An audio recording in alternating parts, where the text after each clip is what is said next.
Welcome back to the video guys. तो आज हम लोग एक्सप्लेन करने वाले हैं पीटीटीएच का लेटेस्ट एपिसोड।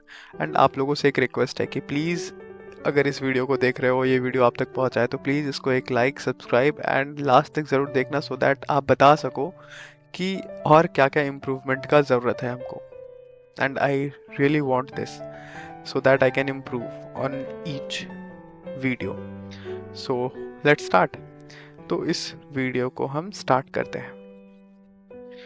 तो जैसा कि हम लोग देखते हैं, हमारा सीन स्टार्ट होता है सॉयन के साथ। सॉयन अपना कल्टीवेशन कर रहा होता है एंड हम ये देखने को मिलता है कि सॉयन के अंदर जो डिमन सेंट है वो अपना लिगेसी पास किए हुए रहता है। उनका जो 3 टेक्निक्स रहता है वो सॉयन के सोल में इम्प्रिंटेड रहता है, ठीक है।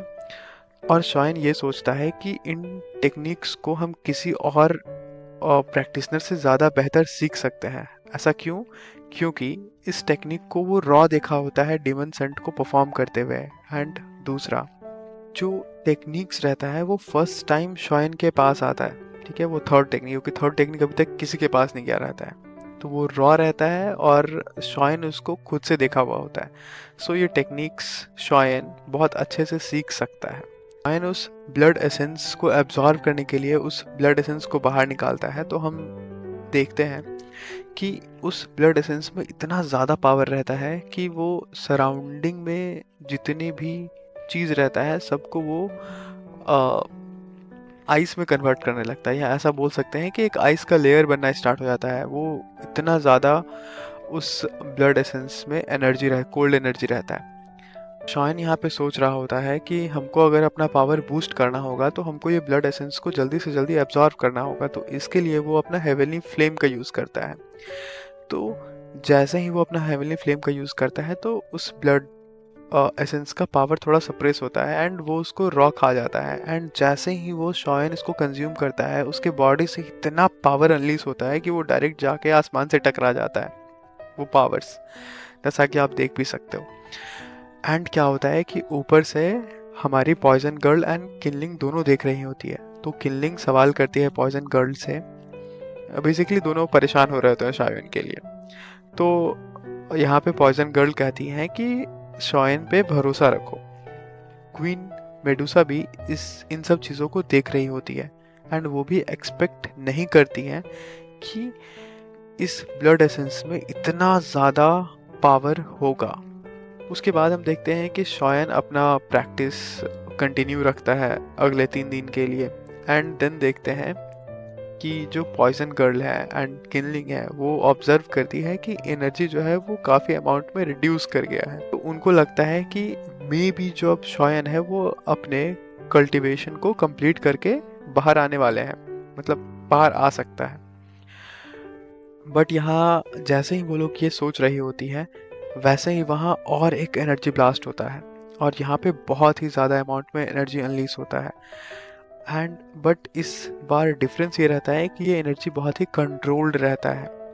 और ये दूर से एल्डर्स भी ऑब्जर्व कर रहे होते हैं कि ये एनर्जी बिल्कुल उसी डायरेक्शन से आ रहा है जिस डायरेक्शन में शॉयन का टीम गया है कल्टीवेशन करने। एंड तब तक यहाँ पर याओ मिंग भी आ जाते हैं एंड वो बेसिकली एक इंफॉर्मेशन पास करना चाहते हैं शॉयन को, जो भी लास्ट 3 डेज में पता चला था उनको 7 फोनिक्स क्लैन से रिलेटेड। तो वो यही कहते हैं एल्डर्स को, अब हम लोगों को 9 सीरीन चलना चाहिए शॉयन के पास, उनको मतलब शॉयन को इन्फॉर्म करने के लिए। फिर हम देखते हैं कि ये लोग शॉयन के पास चले जाते हैं मेंशन से। एंड यहाँ पे हम ये देखते हैं कि जैसे ही ये लोग शॉयन के पास पहुँचते हैं, ठीक है, तो ये लोग देखते हैं पॉइजन गर्ल एंड किनलिंग पहले से वहाँ मौजूद थी। एंड ये देखते हैं कि शॉयन जहाँ पे थे, जहाँ पे शॉयन था वहाँ पे बहुत ही कूल्ड आइसी जैसा कुछ स्ट्रक्चर बना हुआ था। बेसिकली वो ब्लड लाइन का पावर ही होगा जो शॉयन कंटिन्यूसली ट्राई कर रहा था एब्जॉर्व करने का। एंड उसको येलो एनर्जी घेरे हुए थे चारों तरफ से। और वो लोग बहुत ही पेशेंटली शॉयन के कल्टीवेशन कंप्लीट होने का वेट करते हैं, वो लोग शॉयन को डिस्टर्ब नहीं करते। और हम ये देखते हैं कि शॉयन अंदर बैठ के अपना कल्टीवेशन कंप्लीट करने ही वाला होता है। तो यहाँ पे जो बाहर याओमिंग होते हैं वो लोग ऑब्जर्व करते हैं कि शॉयन जो है 2 स्टार दाओशिंग तक तो नहीं, लेकिन बहुत ही 2 स्टार दाओशिंग के बहुत ही क्लोज पहुंच गया है, और बेसिकली ये 1 स्टार दाओशिंग का पीक था।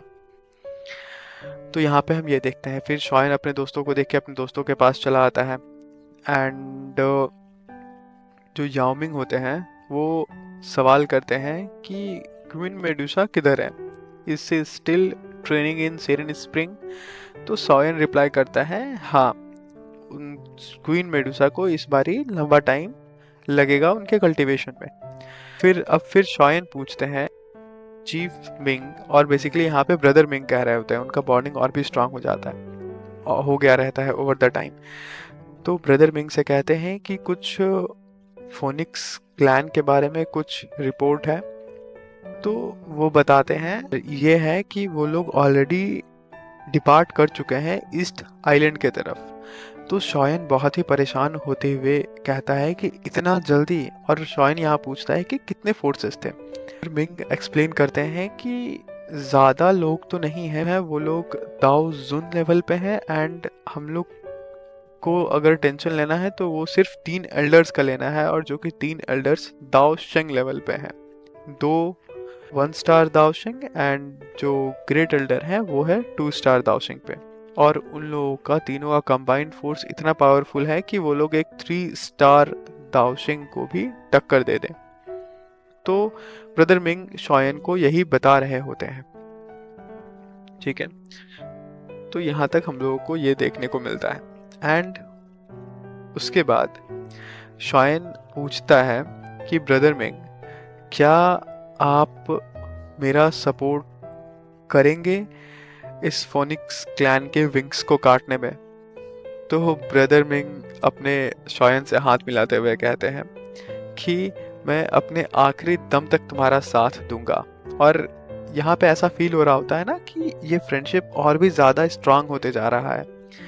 और फिर ब्रदर मिंग कहते हैं कि मैं पर्सनली खुद अपने एल्डर्स के साथ वहाँ जाऊंगा।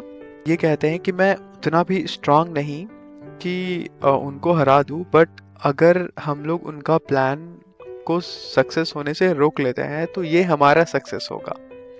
और शॉयन फिर यहाँ सबको थैंक्स करने लगता है कि thank you so much, but Elder कहते हैं कि थैंक यू का ज़रूरत नहीं, आप ऑलरेडी बहुत ही रिस्पेक्टेड पोजीशन डिजर्व करते हो। एंड पॉइजन गर्ल पूछती हैं कि हमारे जाने के बाद क्या साइलिन सेफ रह पाएंगी वो कल्टीवेशन करना, या उनका सेफ रहेगा कल्टीवेशन करना अकेले? तो यहाँ पे फट से शॉयन देखता है पूल की तरफ, एंड वो पूल में चला जाता है काइलिन के सामने। और जो भी काइलिंग होती है यानी कि क्वीन मेडुसा, वो भी अपने 7 कलर पाइथन के फॉर्म में होती हैं। तो शॉयन उसे देखकर कहता है कि साइलिन, मैं पॉइजन गर्ल एंड किनलिंग इस ड्रैगन आइलैंड की तरफ निकल रहे हैं जियान का हेल्प करने, और रास्ते में हेवनली डीमन फोनिक्स क्लैन को रोककर खत्म कर देंगे। मैं यहाँ एक प्रोटेक्टिव बैरियर लगा दूंगा ताकि कल्टीवेशन में कोई दिक्कत ना हो, एंड ब्रदर याओ मिंग वो भी कुछ ना कुछ गार्ड्स का इंतजाम कर देंगे, तुम ज़्यादा फिक्र मत करना। फिर ये भी कहता है कि आई नो वो अपने स्नेक क्लैन की बहुत ही जिद्दी क्वीन हो, जो कभी किसी से पीछे दबकर नहीं रहना चाहती। जब भी ताकतवर होने का थोड़ा भी मौका मिलेगा तो तुम उसका ज़रूर फ़ायदा उठाओगे। अगर कल्टीवेशन करते टाइम अगर कुछ खतरा हो, क्योंकि ये 9 सीरीन बहुत ही डेंजरस है, तो कुछ खतरा हो तो खुद पे ज़्यादा जोर मत डालना, मेरा वेट करना। फिर ये कहता है और शॉयन चला जाता है। तो फिर देखते हैं कि क्वीन मेडुसा भी उसका बात सुन रही होती है। वो अपने ओरिजिनल फॉर्म में आती है और कहती है, पता नहीं शॉयन तुम्हें सिर्फ इतनी फिक्र कब से होने लग गई। और मेडुसा को ये देखकर बहुत खुशी होता है, और वो ये भी कहती है, एक बारी मेरा कल्टीवेशन यहाँ पे कंप्लीट हो गया तो मैं कभी भी पावर में लैग नहीं करूँगी और मैं भी तुम्हारा हेल्प कर सकूँगी, ऐसा ही वो कहती है। उसके बाद हम देखते हैं कि यहाँ पे एक बहुत ही एनर्जी 9 सीरीन के डीप से निकल रहा होता है एक रॉक से। तो मेडुसा उसे देखती है और सोचती है कि ये काफ़ी डेंजरस भी हो सकता है या कोई क्रिएचर भी हो सकता है। तो बट अपनी क्वीन मेडुसा तो है भाई जिद्दी, तो वो चली जाती है उसके तरफ। शॉयन बाहर निकलते पूल की तरफ एक बैरियर क्रिएट कर देता है सो दैट क्वीन मेडुसा को या काइलिन को कल्टीवेशन के दौरान कोई भी दिक्कत ना हो। दूसरी तरफ हम देखते हैं कि फोनिक्स क्लैन अपने शिप पर डांस एंजॉय कर रहे होते हैं, बट उसमें से दो, जिनका name Xu Feng and Feng Qing अर रहता है, वो दोनों थोड़ा परेशान होते हैं। और फेंग किनर को तो हम लोग पहले से भी जानते हैं क्योंकि ये शॉयन के साथ बहुत इसका फाइट होते रहता है। लास्टली शू फेंग परेशान होकर अपने लीडर से, जिनका नेम फेंग हुआन जो कि 2 स्टार की दाओसिंग है, उनसे पूछता है, कहता है कि रिस्पेक्टेड ग्रेट एल्डर, मैं आपको डिसरिस्पेक्ट नहीं करना चाहता, बट हम लोग तो ड्रैगन फोनिक्स ब्लड लाइन तो रिक्लेम करने जाने वाले थे ना, जिनके लिए नॉर्थ ड्रैगन आइलैंड को हेल्प करते हुए जियन को ख़त्म करना था। बट पिछले 3 दिन से हमारा एयरशिप अपने जगह से हिला ही नहीं। तो देखो यहाँ पे जो फेंग हुआन है वो बेसिकली इन लोगों की लीडर है अभी। और यहाँ पे अभी 3 ग्रेट एल्डर्स है, जिनका जो फेंग हुआन है उनका पावर 2 स्टार दाओसिंग है, एंड 2 लीडर्स हैं, इनका नाम क्या है अभी बता ही देते हैं। एक है आपका कुन हुआन जो कि 1 स्टार दाओसिंग है, एंड दूसरा है यंग हुआन जो कि 1 स्टार दाओसिंग है।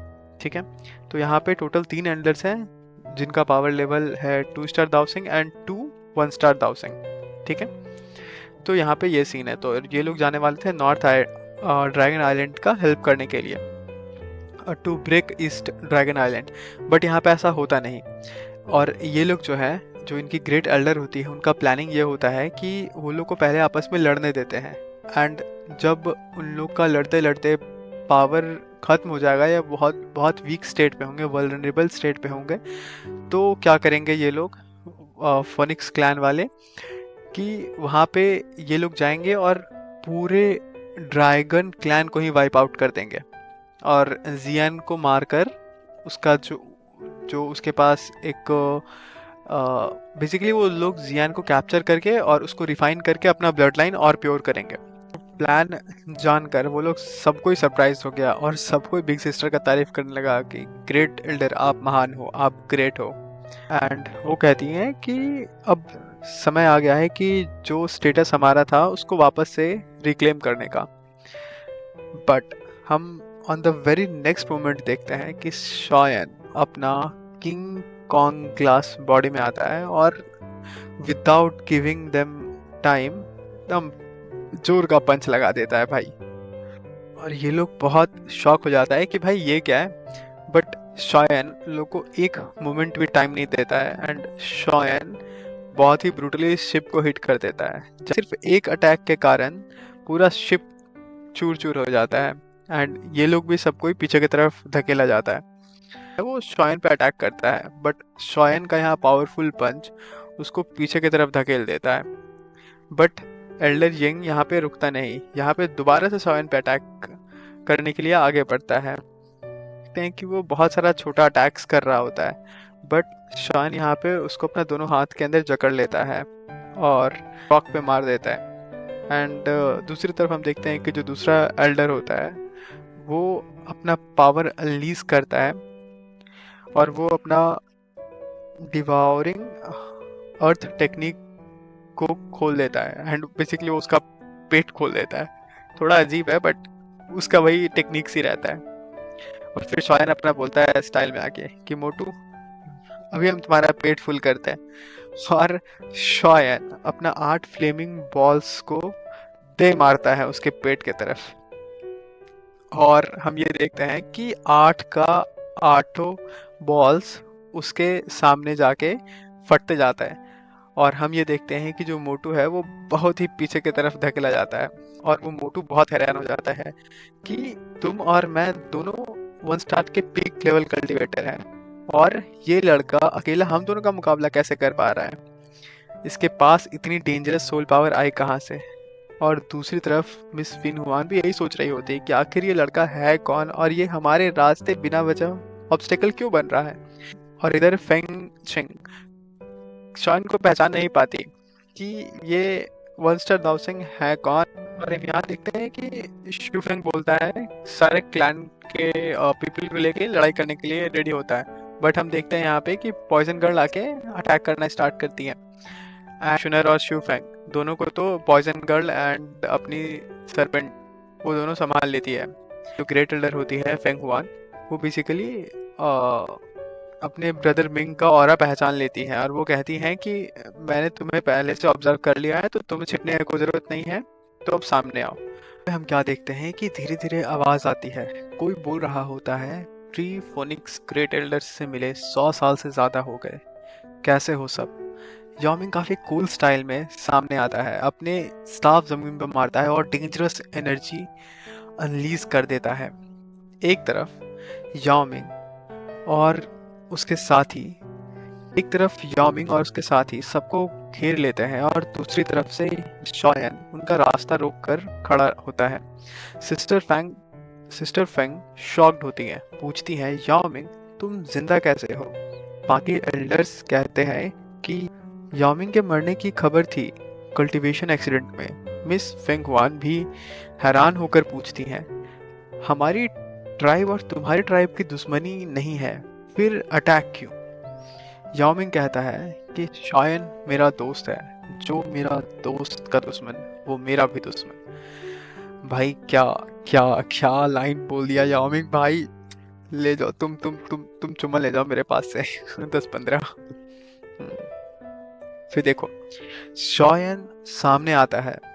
फेंग शू एंड फेंग शुनर उसकी पावर देखकर शॉक हो जाती हैं। वो सोचती हैं कि इतना जल्दी ब्रेक थ्रू कैसे हो गया, शायद बॉडी सीट की वजह से। शॉयन उनका मजाक उड़ाते हुए कहता है तुम लोग ने कोई इम्प्रूवमेंट नहीं की। एल्डर्स गुस्से में बोलती हैं आज सारा पुराना हिसाब चुका देंगे।